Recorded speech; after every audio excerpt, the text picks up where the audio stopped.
Hello friends, कैसे हो आप लोग। उम्मीद करते हैं कि आप लोग बेहतर होंगे और मस्त पढ़ाई कर रहे होंगे। चलिए आज हम लोग पढ़ने वाले हैं क्लास 10 का बायोलॉजी का चैप्टर 1 जैव प्रक्रम।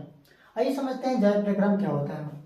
जैव प्रक्रम समझने से पहले हमें यह समझना होगा कि जैव प्रक्रम किन जीवों में होता है। ठीक है, जैसे सजीव और निर्जीव दो तरह के होते हैं। तो जैव प्रक्रम जो है वो सजीव में होता है। तो सबसे पहले ये सवाल उठता है कि सजीव किसे कहते हैं। ठीक है, सबसे पहले तो यही सवाल है कि सजीव किसे कहते हैं।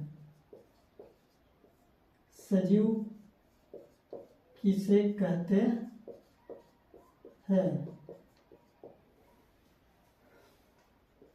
सजीव किसे कहते हैं। अब सब हम लोग बचपन से पढ़ते आ रहे हैं कि सजीव जंतु कौन है, जो भोजन करते हैं, श्वसन करते हैं, उत्सर्जन करते हैं, उन्हें सजीव कहते हैं। ठीक है, अर्थात हम इसे इस तरीके से परिभाषित कर सकते हैं कि जिनमें जैविक क्रियाएं होती है। जिनमें क्या होती है, जैविक क्रियाएं। अर्थात ये जैविक क्रियाएं क्या है, जीव जिस क्रिया को करता है उसे जैविक क्रिया कहते हैं। क्या क्या क्रियाएं हैं, जैसे पोषण, श्वसन, परिवहन, उत्सर्जन, जनन। ये सब जीव है क्रियाएं करते हैं, अर्थात इन्हें जैविक क्रिया कहते हैं। यानी जीव द्वारा किया गया वे सभी कार्य हम लोग जैविक क्रियाएं कहते हैं। ठीक है, जीव जिस भी क्रिया को करता है। अब पुनः हम लोग उस हेडिंग पे लौटते हैं जो लिखा हुआ है जैव प्रक्रम। अब जैव प्रक्रम क्या है, हमें तो ये पता चल गया कि जैव प्रक्रम होता किन में है। तो जैव प्रक्रम सजीव में होता है। अब जैव प्रक्रम कहते किसे हैं, तो जैव प्रक्रम कहते हैं, तो जैव प्रक्रम को हम कुछ इस तरीके से डिफाइन कर सकते हैं। वे सभी क्रियाएं जिनके द्वारा जीवों का अनुरक्षण होता है। क्या होता है, जीवों का अनुरक्षण। अनुरक्षण का मतलब होता है मेंटेनेंस। यानी जीव जीवित रहने के लिए जिन सभी क्रियाओं को करता है उन्हें हम लोग जैविक प्रक्रम कहते हैं। यानी जैव प्रक्रम किस क्या हो गया, जीव जिस भी क्रिया को करता है जीवित रहने के लिए वो सभी क्रियाएं क्या हो गया, जैव प्रक्रम हो गया। यानी अगर परिभाषा की बात करें तो परिभाषा हो जाएगा वे सभी क्रियाएं जिनके द्वारा जीवों का अनुरक्षण होता है जैव प्रक्रम कहलाता है। अब जीव अपने आप को रक्षा करने के लिए क्या करेगा, पोषण, श्वसन, उत्सर्जन, जनन। ठीक है, तो सबसे पहले हम लोग पोषण पे चर्चा करते हैं कि पोषण क्या है। ठीक है, पोषण क्या है। पोषण का मतलब होता है भोजन के रूप में पोषक तत्वों को ग्रहण करना। पोषण का मेन मतलब ही है पोषक तत्वों को ग्रहण करना। ठीक है, तो पोषक तत्वों को हम डायरेक्ट तो ग्रहण कर नहीं सकते हैं।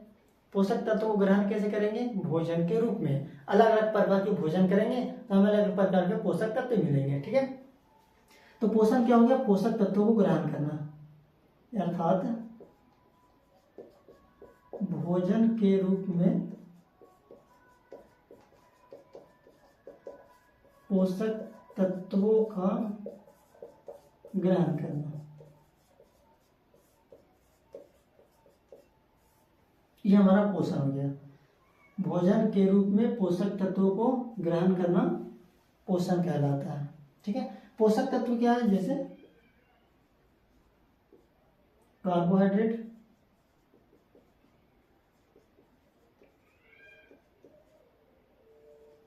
प्रोटीन,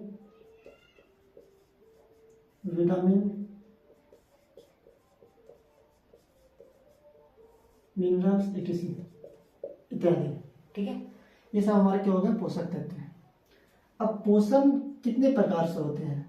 पोषण सभी जीव तो एक जैसे करते नहीं है, सभी जीव अलग अलग तरीके से अपने भोजन ग्रहण करते हैं। ठीक है, तो उसी आधार पर पोषण को अलग अलग वर्गों में बांट दिया गया है। ठीक है, तो पोषण को मेन दो वर्गों में बांटा गया है। सबसे पहले स्वपोषण,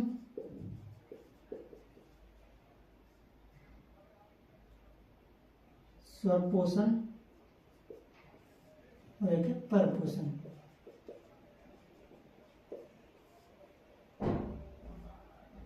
स्वपोषण को इंग्लिश में ऑटोट्रोपिक कहते हैं, AUTOTROPHIC,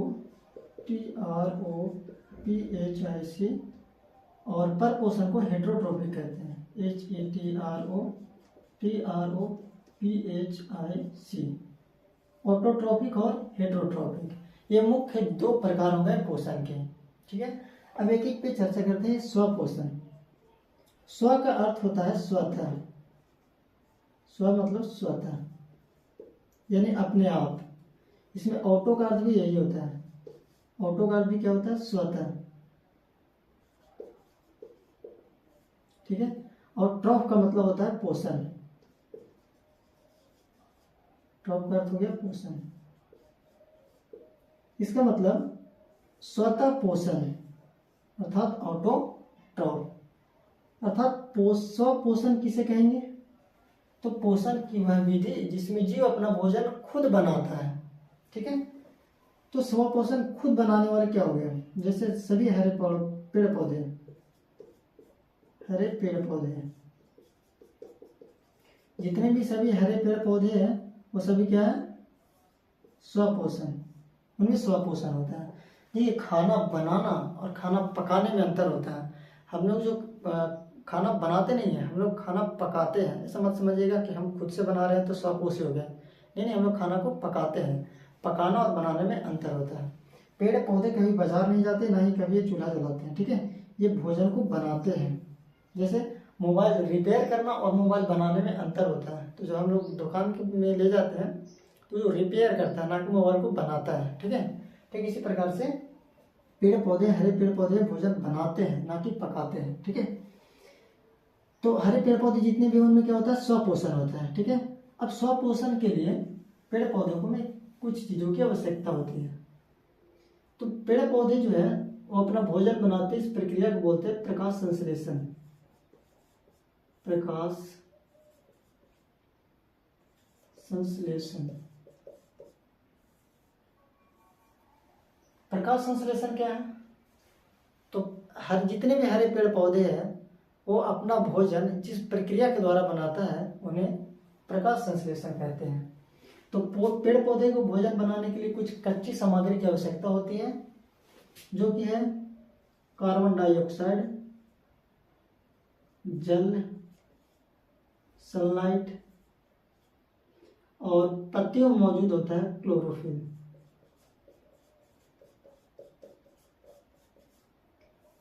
इन्हीं चार चीजों की मदद से पेड़ पौधे अपना भोजन बना लेते हैं, जिसे हम लोग प्रकाश संश्लेषण कहते हैं, ठीक है।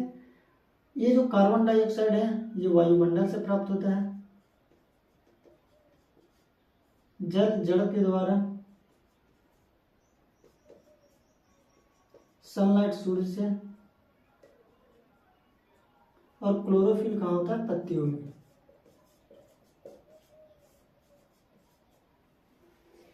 अब इन प्रक्रियाओं से इन सभी चीजों को मिला करके क्या क्या चीजें, कार्बन डाइऑक्साइड,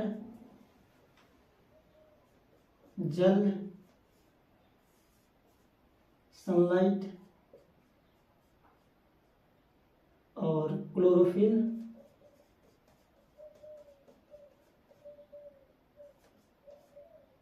इन सभी चीजों को मिलाता है तो पेड़ पौधे में भोजन बनता है। जैसे हम लोग भी बनाते हैं ना अलग अलग प्रकार के खीर, पूरी, सब्जी, ठीक है। तो इनमें भी भोजन बनते हैं जिसे हम लोग बोलते हैं ग्लूकोज।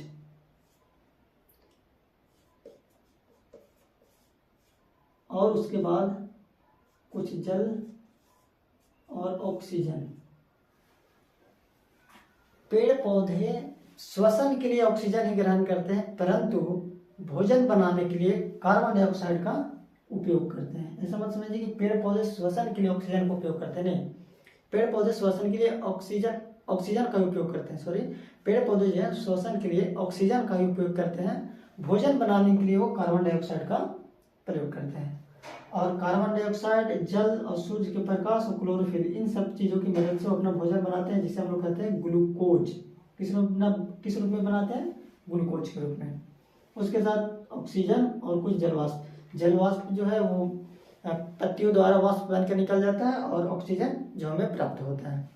इन सभी पूरे प्रोसेस को बोलते हैं प्रकाश संश्लेषण। ये तो था सजीवों के लिए, ठीक है। अब ये तो था पेड़ पौधों के लिए।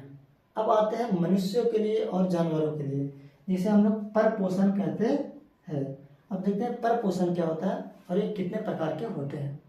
तो सबसे पहले परपोषण को समझ लीजिए। परपोषण किसे कहते हैं, वैसे जीव जो अपने भोजन के लिए किसी दूसरे जीव पे आश्रित रहते हैं उन्हें परपोषण कहते हैं। तो चलिए परपोषण को विस्तार से समझते हैं। हमने स्वपोषण को अच्छी तरीके से समझ लिया, अब हम लोग समझते हैं परपोषण को। तो सबसे पहले परपोषण कहते किसे हैं? पोषण की वह विधि जिसमें जीव अपना भोजन स्वयं निर्मित ना करके किसी अन्य जीवों पे निर्भर रहता है। आसान भाषा में ये कहे तो परपोषी जितने भी जीव है वो अपना भोजन खुद नहीं बना सकते हैं। उन्हें भोजन के लिए किसी दूसरे जीव पे आश्रित रहना होगा, या तो वो पेड़ पौधे पे आश्रित रहे या फिर वो जानवरों पे आश्रित रहे। वो अपना भोजन खुद बनाने की उनमें क्षमता नहीं होती है, इसी वजह से उन्हें परपोषित कहा जाता है। पर का मतलब होता है पराया, पोषण का मतलब पोषण है अपने से भोजन यानी पराये पे निर्भर रहे। ठीक है। हेट्रोट्रॉपिक, ठीक है। हेट्रो का मतलब ये होता है विषम या पर, और ट्रॉपिक का मतलब होता है पोषण, यानी दूसरे पर निर्भर रहने वाले जीव, यानी भोजन के लिए दूसरे पर निर्भर रहने वाले जीव। अब देखिए परपोषण जो है कई प्रकार के होते हैं, जैसे पहले इसको डिफाइन करते हैं। भोजन के लिए दूसरे जीवों पर आश्रित रहते हैं।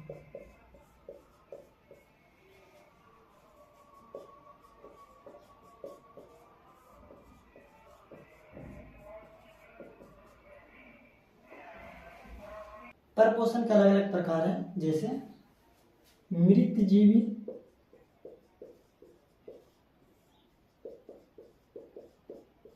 परजीवी,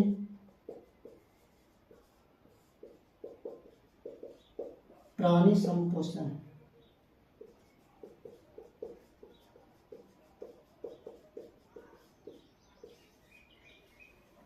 परपोषण के 3 मेन प्रकार है। ठीक है। इसे समझते हैं मृतजीवी किसे कहते हैं। वैसे जीव जो अपना भोजन मरे या सड़े गले चीजों से प्राप्त करते हैं उन्हें मृतजीवी कहा जाता है। ठीक है। ये क्या करेंगे? मरे सड़े गले से अपना भोजन प्राप्त करेंगे। मरे सड़े गले यानी ऐसे जीव होते हैं जो मरे ही जीवों को खाते हैं, या कोई जीव सड़ गया है, गल गया, उन जीवों को खाते हैं, उन्हें हम मृतजीवी पोषण कहते हैं। परजीवी पोषण, परजीवी को पैरासाइट भी कहा जाता है। यह अपना भोजन किसी दूसरे जीवों के संपर्क में रह करके अस्थायी या अस्थायी रूप से प्राप्त करता है। जैसे हम लोग मच्छर देखते हैं, मच्छर क्या करता है? हमारे पास आता है, वो अपना भोजन करता है, चला जाता है। ये कैसा हो गया? अस्थायी। लेकिन ये अगर बात करें जू, जिसे ढील या चमोकन बोलते हैं, जोंक बोलते हैं, ये क्या होता है? ये किसी जानवर के संपर्क में रहता है, रहता भी वही है और भोजन भी वही प्राप्त करता है, वो हो गया अस्थायी। तो ये जो परजीवी जो होते हैं वो अपना भोजन क्या करते हैं? अस्थायी या अस्थायी रूप से दूसरे जीवों से प्राप्त करते हैं। अस्थायी या फिर अस्थायी, अस्थायी और अस्थायी रूप से दूसरे जीवों से।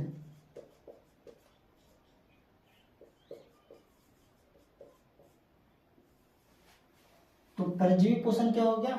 जिसमें जीव अपना भोजन किसी दूसरे जीव के संपर्क में रह करके अस्थायी या अस्थायी रूप से प्राप्त करता है। जैसे समझा है कि जो चमोकन हो गया या जोंक हो गया, ये अस्थायी रूप से जीवों के शरीर पे रहता है और अपना भोजन मस्त करता है, जबकि मच्छर जो हो गया आया, खाया और चला गया, ये हो गया अस्थायी रूप से। ठीक है। प्राणी संपोषण क्या है? इसमें जीव जो है भोजन प्राणियों के भोजन करने की विधि द्वारा करते हैं, यानी जिस प्रकार से प्राणी अपना भोजन करते हैं, प्राणियों के भोजन करने की विधि, ये अपना भोजन जो है प्राणियों के भोजन करने की विधि द्वारा अपना भोजन करते हैं। इसका मतलब क्या हुआ? इसका मतलब है कि प्राणी जो है तरल रूप में और ठोस रूप में, इन्हीं दोनों रूपों में भोजन को ग्रहण करता है, और जो आवश्यक चीज है वो उसे ऑब्जर्व करता है और बाकी जो अवशिष्ट पदार्थों से बाहर निकाल देता है, यानी उत्सर्जन के माध्यम से। ठीक इसी प्रकार से जो प्राणी संपोषण जीव जो होते हैं वो अपना भोजन प्राणियों के भोजन करने की विधि द्वारा करते हैं। अब इनमें क्या क्या आ जाएंगे, मृत जीवी में क्या क्या चीजें आ जाएंगी, परजीवी में क्या आएगा और प्राणी संपोषण में क्या आएगा। आप लोग इसका एक एक उदाहरण दें, सबका एक एक एग्जाम्पल दें कि इनमें कौन कौन सा जीव आएगा। ठीक है, कमेंट करके आप लोग बताएं। परजीवी का एक उदाहरण, मृत जीवी का, परजीवी का और प्राणी संपोषण का एक एक उदाहरण दे। तो देखिए कि आप लोग इस चीजों को समझ चुके हैं। आज के लिए बस इतना ही, फिर मिलेंगे अगले क्लास में।